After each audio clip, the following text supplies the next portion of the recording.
All right, so here I'm going to just review a few things from the complex analysis. I'm not going to do it in full generality. I'm only going to consider some special function. Okay, so in this case, I will consider just this function over here. It's a very simple function, right? Across the real axis, if you plot it, it's pretty boring. However, if you go into the complex plane, you'll see that this function actually diverges at these values of at the argument when z is plus minus I.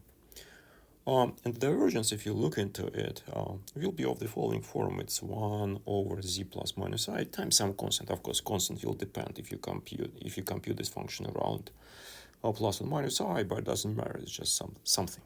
Okay. This is only the leading term, the leading part of this divergence, of course, I'm talking here about. And that form of the divergence is called a simple pole. One can generally have high order poles, like, for example, of this structure, where this is nth power, right? This will be nth order pole. But let's go back to our function 1 over z squared of plus 1 and expand it around z equals I. Well, that would be kind of really difficult, right? Because we're expanding this around the pole value, where we have the singularity, right? We have this divergence. But it is, but there is a technique how to do it, and this a series expansion around such values where we have divergences is called Laurent series. So how do we do it in practice? Well, in practice, to do this expansion, let's just isolate the singularity when we know that this function can be rewritten in this form, okay? And then let's isolate the singularity, and the remaining piece we are going to just expand into the Taylor series about that value that we are interested in, z equals I. Well, the expansion of this into the Taylor series is pretty straightforward. The leading order, as a matter of fact, I don't know where did 1/2 come from. Oh yeah, the 1/2 will come from there. Okay, so the leading order is given by this. Now the correction, the linear correction is this, the quadratic correction of that, etc., etc., etc. So you can reproduce everything here. Okay, very good. So now let's open up the brackets. We're opening up these brackets. We'll have this divergent contribution plus corrections. Okay, and that's the entire thing is called Laurent series. Okay, and so for a simple pole, it is also always interesting to extract the coefficient in front of this divergence. Okay, this coefficient. So this coefficient is called the residue. Okay, and this coefficient, like formally, we can find, okay, by just taking our function.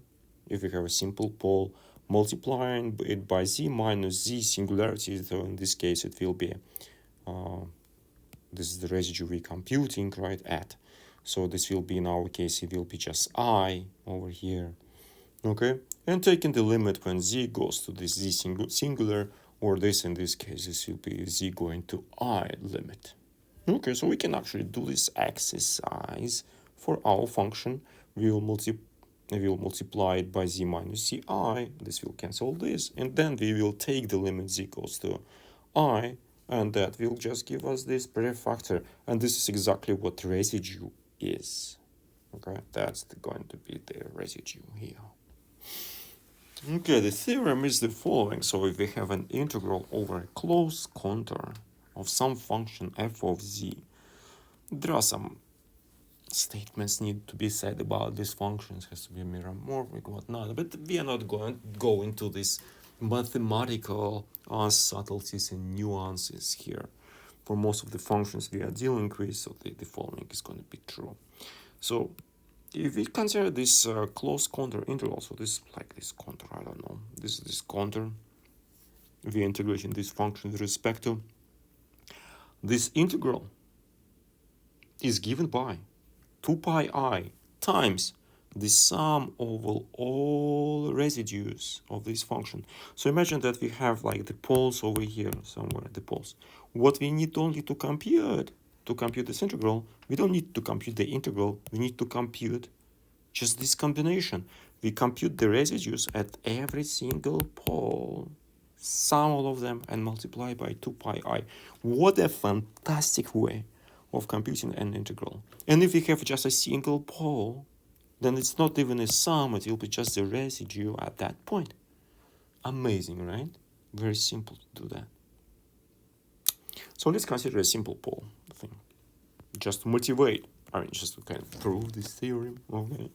So let's consider like the contour like this, and we will consider our function that we had in the past, right? So we have a pole over here. This is the only pole which will be within our contour. This other minus I is outside of our contour, so we don't need to consider it. So now we can modify this contour. Okay, we can modify this contour, and we can modify this contour as long as it doesn't cross any poles. Okay, we can simply modify it. So why can we do that? You will be able to see this from the narrative that I will provide in the future, like in a little bit. Okay, so but let's for now just assume that we can modify that. Then we will get just the circle integral around this pole I. Okay, and then we can parameterize this integrations contour by these values. Okay, so we'll consider z equals I, so that's around the center of the circle, plus the radius of the circle. I will just consider radius to be epsilon, times exponential I of phi. Okay, so but this just essentially just parameterizes this circle over here. So parameterization of this contour. Well, very good. So now this integral after this parameterization can be written over here. I can, instead of dz, I just substituted this parameterization, took into account that only phi can change. Now that brought me an I in front, it brought me d phi, they brought me these prefactors over here. And now z, which was sitting in the argument of my function, I have to change into I plus epsilon I phi. Pretty straightforward. Now I would like to consider, so this is arbitrary radius of this circle over here, and since it's arbitrary, I would like to consider it to be small, and therefore I can expand this function into power series, okay, around z equals I. That's the same as epsilon going to 0, obviously. Okay, so, well, we did over here already, right? We did over here already. So the only thing I need to do here, I need to substitute that z minus I in our parameterization, right? Z minus I is given by epsilon times exponential I phi. So this is what I'm going to do. So I preserve this factor over here, and then so this term was 1 over z minus I times this prefactor, right? That's what I had in the past. But z minus I is related again to epsilon times e to the power I phi, and that's what I wrote. Now the next one is 1/4, just a constant. Well, I'll just write the constant over here. The next one is 1/8 I z minus I. Well, as a matter of fact, I wrote here z minus I, but z minus I, so it's going to be just epsilon times e I phi. Okay, very good. Okay, let's move on. So we wrote this integral over here and high order terms, but you will see that they're not going to be very important. So now let's open up this bracket and let's take this integral term by term. Okay, the first one. In the first one, so this one is the first one. In the first one, we'll see that these guys are going to cancel. Okay, completely cancel. Okay, and we will have this I prefactor coming from here. We will have this guy. Okay, over here we'll have this integral from 0 to 2 pi. Well, that's the same. And d phi, that's it. I mean, this integral is very easy to compute, just gives me 2 pi. All right, so the next part, 1/4. 1/4 multiplies this prefactor. I just rewrote this. It's I epsilon divided by 4. Integral from 0 to 2 pi of what? Of this exponential of I phi d phi. But if you compute this integral, it's an integral of periodic function, right? It's just going to be 0. So it's 0. So 0. Let's forget about it thus.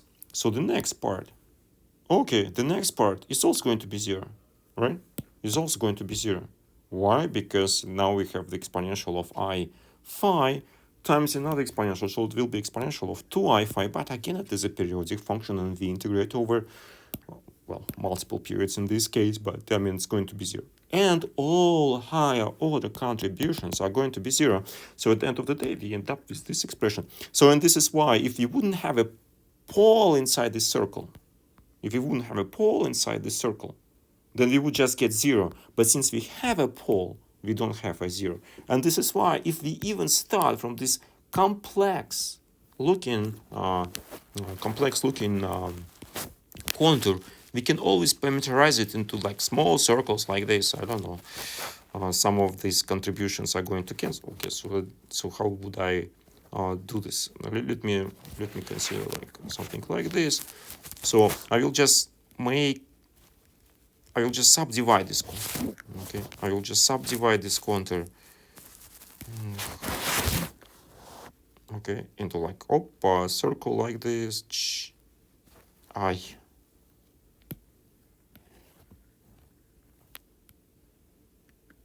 Okay, circle like this with the small appendix I not present here. Okay, and circle say like this.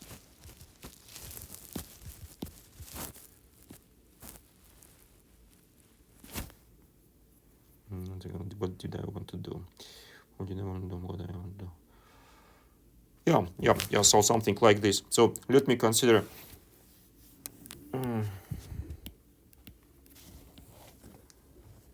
Let me come up with a better way of doing this. So let's say I have this contribution over here, and to this contribution, from this contribution, I can. So let's say that from this contribution, I will just add. I will subscribe. So this was my original contour. Okay. So and from this, I will just take and remove this arc over here. Okay. So now my modified contour will be the same blue line, but then it goes over here, right? Along this arc. Okay. So, but we can consider, okay, so this arc, okay, this contribution, so that's how it looks like. Okay, so we can consider this integral here along this red arc by itself. Okay, so C, okay, not arc, but circle, this little circle here. Okay, dz f of z over this circle, but and then expand the function inside it into the power series and do the same type of calculation. But in this case, we are not going to have this pole contributions, will be just the usual Taylor series, and therefore all the terms, if I compute within here, are going to be 0.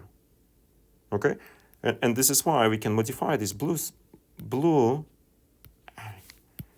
We can modify this blue thing into something like that. Again, because this addition or subtraction doesn't play any role. We can compute it and throw it away, and then we can eat up of this. By doing this procedure, we can eat up this circle like infinitesimally into something that will be just looking like this contribution. Okay, again, this is just a motivation. That's not the most general proof. Okay, but let's look at our result that we got here. So we have 2 pi I times minus I over 2. Okay, but for our function, it will be just 2 pi I times the residue at I of this function of 1 over z squared plus 1. Now we can extend this, of course, to arbitrary number of poles and to poles of nth order. So, but the theorem remains the same, that the integral over a closed surface, over a closed circuit, or contour of a closed contour, okay, is given by 2 pi I times the sum of residues computed at the singularities enclosed by that contour. That's it.